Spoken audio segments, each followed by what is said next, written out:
យើងមិនអាចយកឈ្នះពួកគេនៅលើសមរភូមិបានទេទោះយើងមានអាវុធទំនើបជាងក៏ស្មារតីស្នេហាជាតិរបស់ពួកគេរឹងមាំដូចថ្មភ្នំអញ្ចឹងបើកម្លាំងខាងក្រៅមិនអាចបំបត្តិបានយើងត្រូវតែបំផ្លាញពីខាងក្នុងសង្គ្រាមដ៏ល្អបំផុតគឺជាសង្គ្រាមដែលសត្រូវមិនដឹងថាយើងកំពុងតែច្បាំង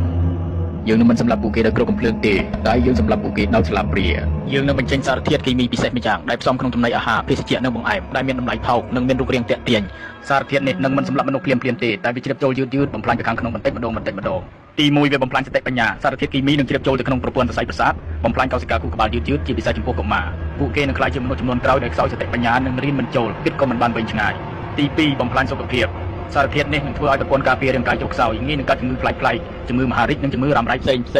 ទី3គឺកាត់បន្ថយអាយុជីវិតជាចុងក្រោយអាយុសង្ខាររបស់ប្រជាជនខ្មែរនឹងខ្លីជាងមុនជាតិសាមួយដែលពោពេញដោយអ្នកជំងឺនិងមនុស្សខ្សោយបញ្ញាតើនឹងអាចការពារទឹកដីរបស់ខ្លួនបានដោយរបៀបណាសំទោសលោកម្ចាស់តើនេះព្រៃផ្សៃពេកទៅដឹងគោលដៅរបស់យើងគឺកុមារពួកគេគ្មានទោសអ្វីទេកុមារថ្ងៃនេះជាទាហាននៅថ្ងៃស្អែកកុមារថ្ងៃនេះនឹងក្លាយជាថ្នាក់ដឹកនាំនៅថ្ងៃស្អែកបើចង់កាប់ដើមឈើត្រូវតែកាប់ទាំងឫសភាពមេត្តាគឺជាភាពទន់ជ្រាយដែលយើងមិនអាចមានបានទេយល់ទេបាទលោកម្ចាស់ខ្ញុំយល់ហើយបាទផែនការនេះល្អឥតខ្ចោះវាជាការវិនិយោគរយៈពេលវែងយើងមិនចាំបាច់ចំណាយគ្រប់កំភ្លើងសំបីតែមួយគ្រាប់តែក្នុងរយៈពេល20ឆ្នាំទៀតពួកគេនឹងប្រគល់អនាគតប្រទេសជាតិរបស់គេឲ្យមកយើងដោយខ្លួនឯងចាប់ផ្ដើមអនុវត្តចុះលោករដ្ឋមន្ត្រីតែឥឡូវនេះប្រជាជនខ្មែរបានពហិការចុះប្រើផលិតផលរបស់យើងហើយតើយើងត្រូវធ្វើដំណេចទៅបាទមែនហើយលោករដ្ឋមន្ត្រីបន្ទាប់ពីមានចំនួនព្រំដែនលើកចុងក្រោយនេះពួកគេហាក់ដូចជាស្អប់យើងខ្លាំងណាស់អើយដែលបានប្រមាណខ្យល់ទេបើគេចេះឈឺចាប់យូរម្ល៉េះទឹកដីរបស់គេមិនបានមកដល់យើងច្រើនដល់ម្លឹកដែរខ្មែរជាជាតិសាសន៍មួយដែលឆាប់ភ្លេចការតាំងចិត្តរបស់ពួកគេមិនខុសពីភ្លើងចម្បាំងនោះទេឯងចាំមើលចុះយ៉ាងច្រើន6ខែទៅ1ឆ្នាំនៅពេលដែលបញ្ហាព្រំដែនស្ងប់ស្ងាត់ទំនុំរបស់ពួកគេក៏រលាយដែរហើយពួកគេនឹងនឹកឃើញរសជាតិទំនិញរបស់យើងមិនខានពេលនោះហើយគឺជាឱកាសរបស់យើងនៅពេលនេះស្មារតីស្នេហាជាតិរបស់ប្រជាជនកម្ពុជាបានខុសផលមិនថាតែនៅទីក្រុងឬនៅជនបទតែធ្វើពីហេតុការណ៍ជប់ប្រាទំនិញចោលឆ្លៀនពៀននៅពេលនេះធ្វើឲ្យសេដ្ឋកិច្ចខ្មែរទោះឡើងគួរឲ្យមានមោទនភាពបំផុតម៉ាទិញនំនេះឲ្យកូនមកហេអានោះបោះសៀមឲ្យកូនមកនេះម៉ាអាយ៉ាគេទៅបន្លៃគូសំនេះបងតក្រផងបងមើលបន្លៃស្រស់ៗសិនអីអានឹងយកមកពីសៀមបងបន្លៃបោះសៀមស្រស់ៗដល់ហើយនេះអញស្លឹងមើលអីគេហ្នឹងអើយគ្នារករបស់សៀមដូចឃើញមានអញ្ចឹងអូនអើយរបស់សៀមស្អែកនាំចូលមកឲ្យអូនបងឲ្យបានថៃចូលស្តុកនៅបងមានអូនមានទៅមកពីម្សិលមិញនឹងអញអូនអូយមានបន្ទោតម្លៃពិសេសហើយមានរង្វាន់ទៀតណាអូនសូមអបអរលោកឧត្តមសេនីយ៍ពេលនេះនាងខ្ញុំទទួលដំណឹងថាប្រជាជនខ្មែរកំពុងតែបាក់ទឹកបាក់ដីមកប្រាប់ផលិតផលយើងវិញហើយចាការព្យាករណ៍របស់លោកឧត្តមសេនីយ៍ពិតជាមិនខុសមែន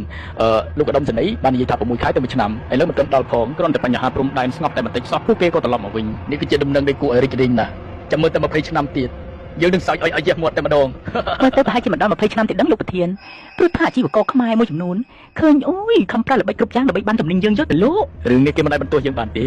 េពីព្រោះតែគេលឹងងងដោយខ្លួនឯងចុះមានមិនអាចរួចទេអត្រាកម្មាមានបញ្ហាក្នុងការរៀនសូត្រនិងអត្រាអ្នកកើតជំងឺមហារីកឡើងកើនឡើងខុសប្រក្រតីជាពិសេសនៅតាមបណ្ដាខេត្តជាប់ព្រំដែនវាដូចជាមិនសមហេតុផលទៅសោះនេះវឌ្ឍនាអមយាយក្មួយឮសូរថាអត់ស្រួលខ្លួនទ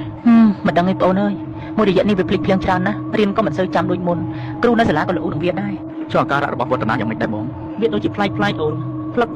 ហៅ10ម៉ាត់អត់ចង់លឺទេណាចុះនំកញ្ចប់នេះបងឲ្យវឌ្ឍនាញ៉ាំពីងកាលដែរបងឥឡូវឬក៏យូរហើយទេនំនេះបងដូចជាឲ្យអូនញ៉ាំយូរដែរហើយវាកើតអីមែនអូនខ្ញុំគិតថាលោកគ្រូពេទ្យវិចិត្រគ្រូទិនអាស្រន់ស្លាវពេករឿងក្មួយលោកគ្រូឈឺជួនកាលវាគ្រាន់តែជាជំងឺកាត់ឡើងទៅតាមរដូវកាលតែប៉ុណ្ណោះខ្ញុំនៅតែជឿជាក់ថាបញ្ហាខុសប្រក្រតីខាងលើនេះគឺបណ្ដាលមកពីចំណីអាហារដែលយើងនាំចូលមកនឹងឯងរឿងនេះមិនមែនជារឿងតូចតាចទេលោកវិចិត្រជួនកាលវាអាចធ្វើឲ្យប៉ះពាល់ទំនាក់ទំនងការទូតជាថ្មីក៏ថាបានដែរណាខ្ញុំដឹងលោកប្រធានក៏ប៉ុន្តែនេះគឺជាអាយុជីវិតរបស់ប្រជាជននិងជាអនាគតរបស់កូនចៅយើងចំនួនក្រោយលោកប្រធានឥឡូវចេះលោកទៅរកផតតាំងឲ្យបានសិនមកណាទៅរកផតតាំងឲ្យបានសិនមកហើយចាំមកជួបខ្ញុំ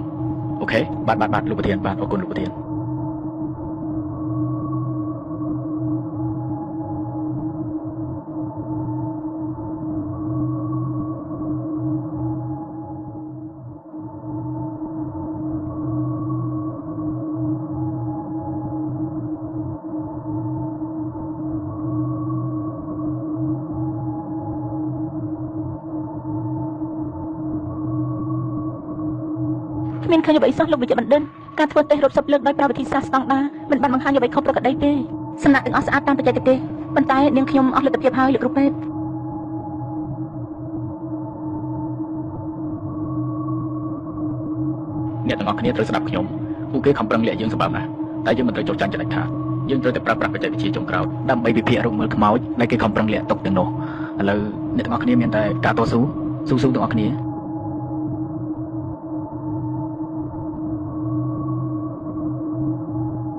អ្នកទាំងអស់គ្នានេះហើយគឺជាអាវុធជីវសាស្ត្រដែលកំពុងតែសង្ងំលាក់ខ្លួនបំផ្លាញអាយុជីវិតរបស់ប្រជាជនយើងណា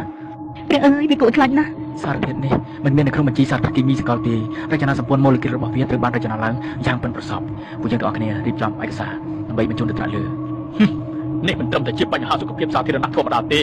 នេះគឺជាការប្រកាសសង្គ្រាមដោយគ្មានផ្សែងត្រឹមត្រូវណាស់លោកប្រធានយើងមិនអាចបណ្តែតបណ្ដោយបានជាដាច់ខាតលោកគ្រូពេទ្យជាវិចិត្រសូមលោកធ្វើសន្និសីទកសែតមួយជាបន្ទាន់បាទលោកប្រធានបាទអរគុណលោកប្រធានបងប្អូនខ្មែរជាទីគោរពសត្រូវមិនដែលឈប់ចង់បានទឹកដីយើងទេ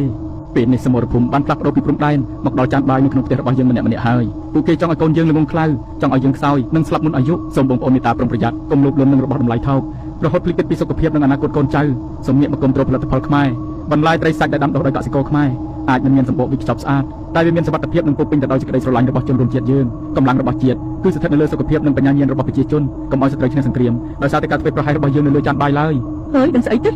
ផ្សាយខ្ញុំញ៉ាំអាហារថៃមួយជីវិតឯងឃើញមានកាត់អីផងអើយនេះឯងទល់តែឃើញក្តាមឈូសបានស្រក់ទឹកភ្នែកអ្នកអើយខ្ញុំទៅផ្សារទិញបានអីវ៉ាន់ថៃច្រើនណាស់ថ្ងៃនេះអូគេចូលស្តុកថ្មីឯនេះអើយនិយាយទៅយើងមិនដឹងជាមនសិការស្អីទេមកសង្គ្រាមគេចប់ទៅហើយដែរមែនហើយអើយតែយើងធ្វើល្អគេក៏ល្អនឹងយើងវិញដែរហើយគិតយ៉ាងម៉េចទេប្រជាជនខ្មែរយើងឥឡូវអត់គិតពីវិរៈកងទ័ពជួបមកខំពាក់លីជីវិតដើម្បីការពារជាតិមាតុភូមិសោះអើយអ្នកអើយចឹងបានគេថាទីឌីលយើងវាមិនខុសមែនណាអ្នកយើងនេះវាដូចភ្លើងចម្បាំងមែនហ្នឹងឆ្ងាញ់ណាស់របស់គេអើយថ្ងៃនេះដាច់មកអត់មានមកគ្រាប់សោះ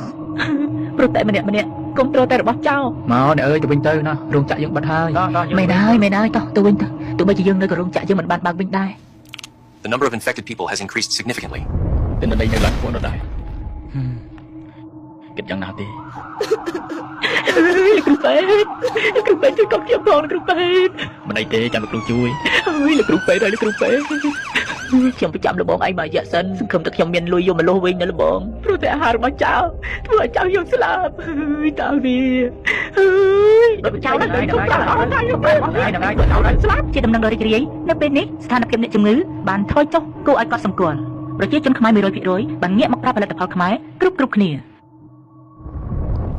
ពិតជាចម្លែកណាស់លោកដុកទ័រទើបតែអនិច្ចកម្មទៅកាលពីអាទិត្យមុនដោយជំងឺដាច់សរសៃឈាមខួរក្បាលហើយឥឡូវនេះលោកឧត្តមសេនីយ៍ក៏ឈឺម្នាក់ទៀតគ្រាន់តែដឹងថាខាងកម្ពុជាបានដឹងល្បិច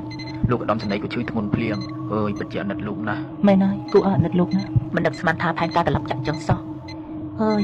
ខំសង្ឃឹមថាប្រជាជនខ្មែរចូលទាក់យើងទៅហើយតែឥឡូវចប់បាត់ការឈឺចាប់បានបង្រៀនយើងការវិនិច្ឆ័យបានដាស់យើងការភ្លេចភ្លាំងមួយគ្រាបានបដូរមកវិញនឹងការឈឺចាប់មួយចំនួនសត្រូវអាចបំផ្លាញសុខភាពយើងបានមួយចំនួនតែពួកគេមិនអាចបំផ្លាញស្មារតីយើងជារៀងរហូតបានទេយើងធ្លាប់ភ្លេចម្ដងរួចមកហើយតែលើកនេះយើងនឹងចងចាំមេរៀនដែលស្រោចដោយឈាមនិងទឹកភ្នែកទុកក្នុងខួរក្បាលរបស់យើងបដិញ្ញាថានឹងមិនឲ្យប្រវត្តិសាស្ត្រដ៏ឈឺចាប់នេះកើតមានឡើងជាលើកទី2ជាដាច់ខាតនៅលើដីសវណ្ណភូមិនេះចៅដឹងទេត្រីនេះមកពីកសិដ្ឋានរបស់ពូសុកនៅឯភូមិយើងហើយបន្លែនេះមកពីសួនរបស់មីងធីតាអង្គរនេះមកពីស្រែរបស់យើងផ្ទាល់ណាចៅខ្ញុំដឹងលោកតាអ្នកគ្រូនៅសាលាប្រាប់ថាអាហារនីមួយៗដែលយើងញ៉ាំគឺជាការបោះឆ្នោតឲ្យអនាគតប្រទេសជាតិចៅនិយាយត្រូវហើយកាលពីចំនួនតាមនុស្សជាច្រើនបានបោះឆ្នោតខុសពួកគេបានបោះឆ្នោតឲ្យរសជាតិឆ្ងាញ់មួយពេលនិងតម្លៃថោកមួយគ្រារហូតស្ទើរតែបាត់បង់អនាគតមួយចំនួនការឈឺចាប់នោះវាបានខ្លាចជាមេរៀនដែលត្រូវបង្រៀនកូនចៅតរៀងទៅនៅតាមសាលារៀនគ្រប់កម្រិតមុខវិជ្ជាសុវត្ថិភាពស្បៀងអាហារបានខ្លាចជាមុខវិជ្ជាកាតព្វកិច្ចនៅថ្ងៃខួបមរណភាពរបស់លោកវិជ្ជបណ្ឌិតជាវិចិត្រគេប្រារព្ធទិវាជាតិនៃការដឹងគុណចានបាយខ្មែរ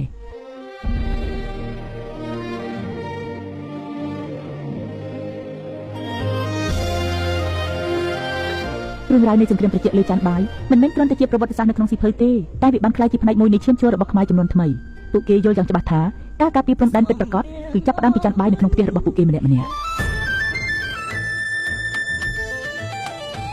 กับថ្មចំណាំកូនខ្មែរត្រូវចាំឈប់គុំត្រចោរាប់រយឆ្នាំហើយគេមិនថយក្រោយលើកទ័ពចូលមកឲ្យយើងតិចទីវីរៈជនពលីប្រទេសជាតិវឹកវរវាដែលកុហកគេថាយើងនេះទេអ្នកធ្វើព្រៀងកោសំដែងគូលអបសពផ្សាយបន្តឲ្យគេអាណិតតែបនមិនជួយដូចឲ្យសំពុតបំហាញការពិត